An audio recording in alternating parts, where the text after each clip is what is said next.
பிரசாந்த் கிஷோர் அவர்கள் ஒரு வியூக வகுப்பாளராக இருந்துகிட்டு பீகார் சட்டமன்ற தேர்தலில் முதன்முறையாக போட்டியிடுறதுக்காக தன்னுடைய கட்சியை தயார் பண்ணி ரெடியாக இறங்குறார். இத்தனை பெரிய கட்சிகள் இருக்கும்போது நீங்கள் என்னதான் செல்வாக்கு வைத்திருந்தாலும் ஒரு வியூக வகுப்பாளராக இருந்தாலும் உங்களால் ஒரு கட்சியை ஆரம்பித்து 2% மேலே வாக்குகள் வாங்க முடியலை அப்படிங்கிறதான் யதார்த்தமான உண்மை.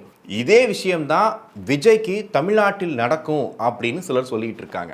ஆனால் விஜய் அவர்களுடைய அரசியல் வருகையோ விஜய் அவர்களுடைய தமிழ்நாட்டில் இருக்கக்கூடிய செல்வாக்கோ பிரசாந்த் கிஷோரோட ஒப்பிட முடியுமா அப்படின்னு கேட்டால் அது டோட்டலாக வேற ஒரு இடத்துல இருக்குது. ஒரு பக்கம் பிரசாந்த் கிஷோர் அவர்கள் வியூக வகுப்பாளராக இருந்து பல கட்சிகளுக்கு ஒரு வியூகம் வகுத்து கொடுத்து பல கட்சிகளோட ஆட்சியை மாற்றுறதுக்காகவும் பல மாநிலங்களில் இந்த கட்சி தான் ஆட்சிக்கு வரும் அப்படின்னு தீர்க்கமாக சொல்லக்கூடிய அளவுக்கு வியூக வகுப்பில் மிக முக்கியமான இடத்த பிடிச்சிருந்தார். ஆனால் விஜய் அவர்கள் ஒரு நடிகராக எல்லாருடைய மனசையும் கவர்ந்து இன்னைக்கு ஒரு மிகப்பெரிய உச்ச நடிகராக மாறினதுக்கு அப்புறமா அந்த செல்வாக்கை பயன்படுத்தி அரசியலுக்குள்ள என்ட்ரி கொடுத்தவர். ஸோ இந்த 2 பேரையும் நேரடியாக கம்பேர் செய்ய முடியுமா அப்படின்னு கேட்டால் கண்டிப்பாக பண்ண முடியாது.